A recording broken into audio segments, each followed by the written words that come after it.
Alright guys, today we're going to work out a review on exponents. This is a review of everything we've learned so far, so let's just take it one step at a time.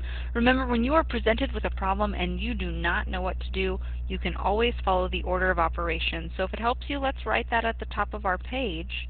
So if we get stuck, we can look back and refer to it. So on number 1, I have 2m squared times 2m to the third. So when we are multiplying, we treat the coefficients just like normal, and 2 times 2 gives me 4. Then I have m squared times m to the third. I need to add those exponents, and I get m to the fifth. On number 2, I have 4r to the negative third times 2r squared. So again, I'm going to treat the coefficients just like normal, and 4 times 2 gives me 8. And then I have r to the negative third times r squared, and that's going to give me r to the negative first. Now, we cannot leave my answer like this because r has a negative exponent, so I need to move it to make it positive. Now, take note, the 8 is fine where it's at. The 8 has a positive exponent, so the 8 can stay in the numerator. The r comes down to the denominator and becomes r to the positive first. So I get 8 over r. On number 3, I need to multiply my two coefficients together, and I get 2 times 4, which is 8.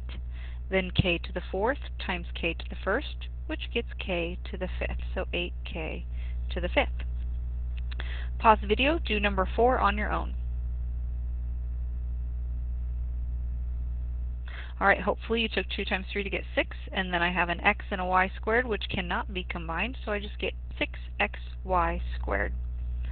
On number 5, I need to multiply these coefficients together like normal, so 4 times 3 gives me 12. Then I'm going to handle the a's. I have a to the third and a to the negative fourth, so 3 plus negative 4 is a to the negative first. B squared and b to the negative third, 2 plus negative 3 gives me negative 1. And now I just need to move some things around. So the 12 has a positive exponent. It is not connected to the a. It has a positive exponent, so it's going to stay in the numerator. A to the negative first comes down to the denominator and becomes a to the positive first. And b to the negative first comes down to the denominator and becomes b to the positive first. On number 6, I have x squared to the 0 power. Now remember, when you have an exponent over here that's 0 and everything's being taken to the 0 power, it doesn't matter what's in there, my answer is just 1. On number 7, I have 4r to the 0 power to the 4th power. Now here, the 0 power is not on the outside, it's just connected to this one variable. So just that one variable is going to be 1, and that's going to leave me with 4 to the 4th power. Now, notice that my base is a number, not an x or not a variable. So I can put this into my calculator and get an actual result. So we can take 4 to the 4th power, and that's going to give me 256. So my answer is 256. On number 8, I have 3k to the 4th power, all to the 4th power. So when this happens, I need to take everything inside of my parentheses and raise it to the 4th power. So I'm going to start with my coefficient. Now when I take a coefficient to the exponent, I take it to the 4th power just like normal. So in my calculator, I can take 3 to the 4th power, and I'm going to get 81. So I can say 81. Now I need to take k to the 4th power to the 4th power. Now, when I take a power to a power, I multiply those exponents. So k to the 4th gives me k to the 16th. On number 9, I have 2b to the 4th to the negative first. So I'm going to distribute that negative 1 exponent, but I'm not allowed to take 2 to the negative first power. So I just need to rewrite it as 2 to the negative first. Then, when I take a b to the 4th to the negative first power, I'm going to multiply those exponents and I get b to the negative 4th power. Now I just need to move some things around. So 2 to the negative first, it has a negative exponent, so it needs to come down to the denominator, and it's going to become 2 to the positive first, which is just 2. Then b to the negative 4th comes down to the denominator, and it becomes b to the positive 4th. And then what's left in my numerator is just 1. Let's try that again on number 10. I'm going to distribute this negative 1 exponent, so that's going to give me 2 to the negative first. x to the negative fourth, and this one's cool because I have y to a negative third to the negative first, which gives me y to the positive third. Now when I move things around, 2 to the negative first comes to the denominator and becomes 2 to the positive first. X to the negative fourth comes to the denominator and becomes x to the positive fourth. And y to the third stays where it's at because its exponent's already positive. On number 11, I'm going to start with the coefficients. Now I have a coefficient of 1 in the numerator and 2 in the denominator, and there's nothing else I can do with that, so that's going to stay as 1 over 2. Now with my r's, I have r squared over r to the third, and remember, when it's a power over a power, we subtract them. So I need to take that 2 and subtract 3, and I'm going to get negative 1. So that's going to leave me with r to the negative first in the numerator, but I definitely can't have that, so it needs to come down to the denominator, and that leaves me with 2r to the positive first, but in the numerator, I'm left with a 1, so 1 over 2r. On number 12, I have 3 into the fourth over 3 into the third. My coefficients are the same, so they can go away. And then I have into the fourth over into the third, and 4 minus 3 is 1, so I'm left with into the first power. On number 13, go ahead and pause the video and try that one on your own. So we're going to have 3, this coefficient, it's going to stay put where it's at, and then I'm going to take m to the negative fourth over m to the third, so I take that negative 4 and subtract this 3, and I get negative 7. So I'm going to be left with m to the negative 7th. Now we need to play, should it stay or should it go? The coefficient should stay in the numerator, and this m to the negative 7th comes to the denominator, and you get 3 over m to the 7th. On number 14, I have 4x to the 0, y to the negative second, z to the third, all over 8x. So some things that I'm noticing right off the bat is I have an x to the 0 power. Now that x is just going to cancel out and go away. Now I can handle my coefficients. So if I have the fraction of 4 over 8, that can simplify to 1 over 2. Now I can look at what needs to stay and what needs to go. This y to the negative second, that is a negative exponent, so that's going to go. Everything else is positive and can stay put. So the z can stay in the numerator, the x can stay in the denominator, and that y becomes positive. So I have z to the third over 2xy squared.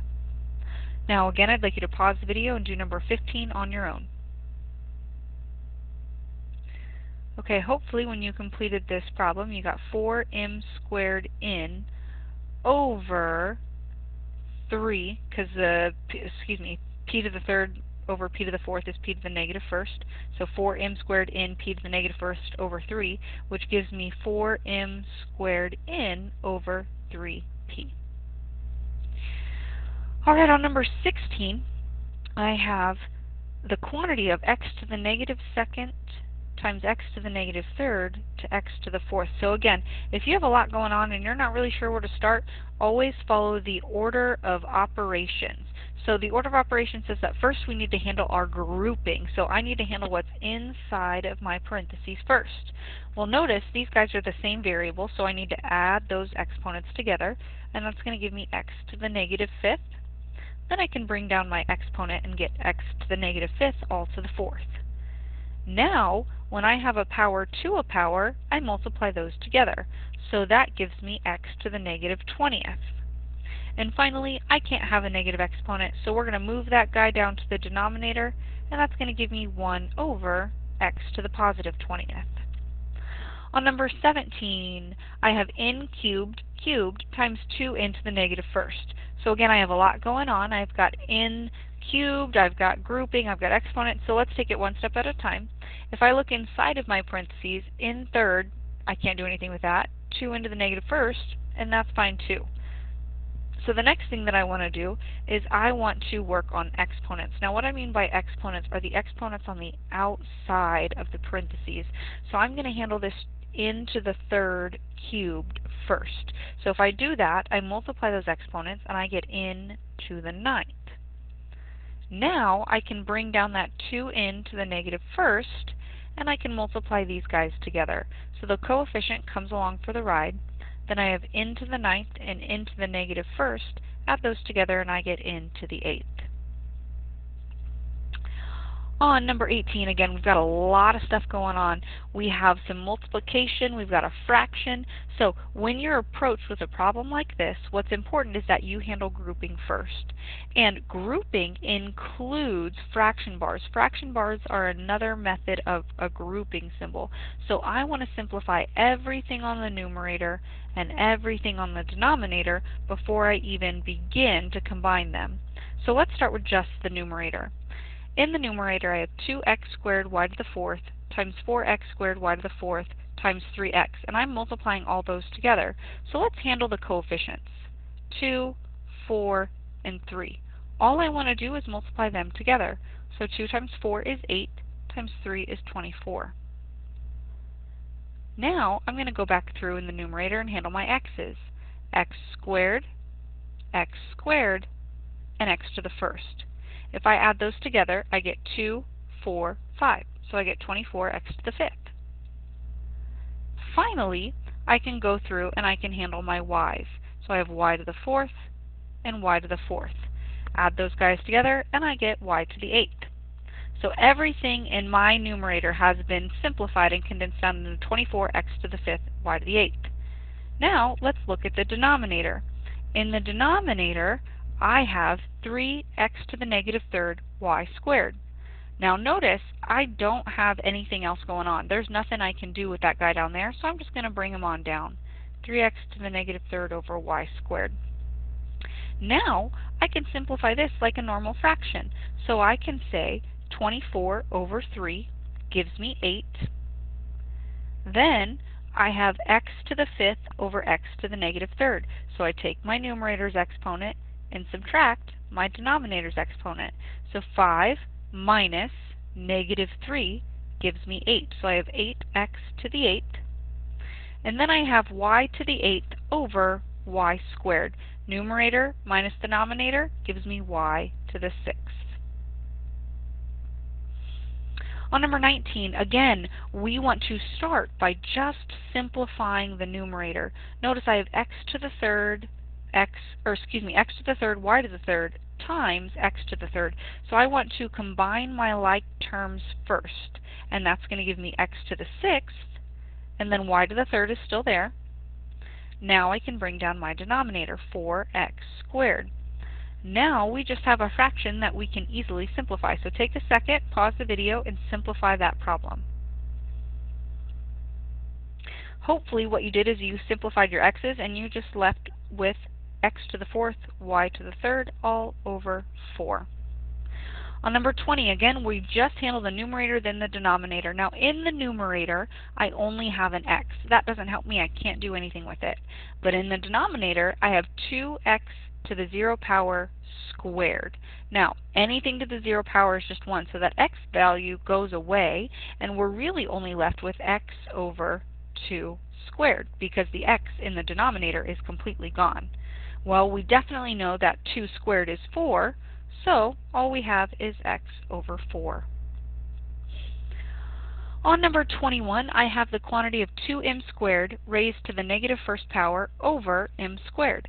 So I'm going to distribute that negative 1, and I'm going to see what I have left. So I cannot take 2 to the negative first power, so I'm just going to rewrite it as 2 to the negative first. Then I have m squared to the negative first power, which is going to give me m to the negative second power. Then I'm going to come down to the denominator, and I'm left with m squared. Now I need to move some things around since we can't have negative exponents. This 2 comes to the denominator and becomes 2 to the positive first. M squared comes down to the denominator and becomes m squared, and then this m squared in the denominator is totally fine. It can stay put. So that leaves me with 1 over 2 m squared m squared. Now we can just combine our like terms, and we have 1 over 2 m to the fourth. On number 22, I have the quantity of a to the negative third, b to the negative third, all to the 0 power. Now remember, it doesn't matter what's on the inside. If your outward exponent is 0, your answer is just 1. So on number 23, I've got some multiplication and I've got some exponents going on. I'd like you to pause the video and try that one on your own. Okay, first, I hope you brought down b(a) to the fourth and then distributed this exponent for my second guy. So you should have gotten 2 to the negative third, b to the negative third, a to the negative 12th. Then we can move some guys around. b(a) to the fourth, that's all then we can combine like terms. So I have a b here and a b to the negative third here. So that's going to give me b to the negative second. I have an a to the fourth and an a to the negative 12th. So when I combine those, that's going to give me a to the negative 8th. Now finally, this 2 to the negative third is still hanging out with me up here. Now we can move some things around that don't belong. These are all in the numerator and they're all negative, so they're all going to have to come down to the denominator. So it's going to become 2 to the positive third, b to the positive second, a to the positive 8th. Now my numerator is just 1. Finally, I can simplify because this is a base of 2, and 2 to the third gives me 8. So I have 1 over 8 b squared a to the 8th. Number 24, again in the numerator we are going to start by combining like terms. So 2k cubed k squared, we can combine those guys and come up with 2k to the 5th. K to the negative third still in the denominator, but I can't do anything with that guy just yet. Now I have a fraction, and I need to subtract my exponents in order to get my final answer. So the 2 comes along for the ride, and then take your numerator's exponent and subtract your denominator's exponent. So 5 minus negative 3 is a positive 8, so 2k to the positive 8th. On number 25, again, numerator first, then denominator. So in the numerator, I have 2x to the negative fourth. So I'm going to distribute that and get 2 to the negative fourth and x to the negative fourth. Then in my denominator, I have x to the negative first times x. So I'm going to add those exponents. And the exponent here is 1. So if I have a negative 1 plus a 1, well, that's going to give me 0. That's going to leave me with x to the 0 power. But hold on a minute, anything to the 0 power is just 1, so I really only have 1 in the denominator. Next I need to move some things around. So this guy comes to the denominator and becomes 2 to the fourth. This guy comes to the denominator and becomes x to the fourth. And all we're left with up top is just a 1. Finally, I can take 2 to the fourth, and that's going to give me 1 over 16x to the fourth. On number 26, again, we got a lot going on. We've got fractions, we've got multiplication, we've got exponents. So let's just take it one thing at a time. In the numerator, I'm just going to start with my first set of parentheses. 2p m to the negative first, q to the 0, all to the negative fourth. Now this is raised to the 0 power, so it goes away. Let's distribute that negative 4 exponent. So 2 to the negative fourth, p to the negative fourth, m to the positive fourth. Now let's handle our second guy. I'm going to say 2m to the negative first, p to the third, because I didn't do anything with that. And I'm going to bring down my denominator, 2pq squared. Now notice I'm not done in my numerator. I still have a lot going on because I have not combined these yet. So let's start with the coefficients. Here I have a 2 to the negative fourth, and it's still a negative exponent. And here I have a 2 to the positive first. I don't want to combine those just yet, so I'm going to leave it as 2 to the negative fourth. And then I'm just going to leave this 2 over here, but they are still coefficients. Then I have p to the negative fourth and p to the third. So if I add those together, I get p to the negative first. And then I have m to the fourth and m to the negative first. So add those together and I get m cubed. So that's my numerator. Let's bring down my denominator, 2pq squared. Now the reason I did not combine these two guys is because of this guy right here. Now if you look, I have a 2 to the first power in the numerator and a 2 to the first power in the denominator, so I can cancel those out. And that leaves me with 2 to the negative fourth, p to the negative first, m cubed over p q squared. Next, what I'm going to do is I am going to handle my exponents here. So p to the negative first, so that 2 to the negative fourth is going to stay put. P to the negative first over p to the first, so that's going to be a negative 1 minus 1. That's going to give me p to the negative second. And then I only have one m here, so that m can stay up here. And I only have one q, so that q can stay down here. Finally, I need to move some things around. So these two both have to go, and I'm left with m cubed over 2 to the positive fourth, p to the positive second, q to the second. And then one more step, I cannot leave this as 2 to the fourth, so that's going to give me m to the third over 16 p squared q squared. That was a really tough problem. And if you guys used a different method to solve, that's definitely okay. There are multiple ways to solve that problem.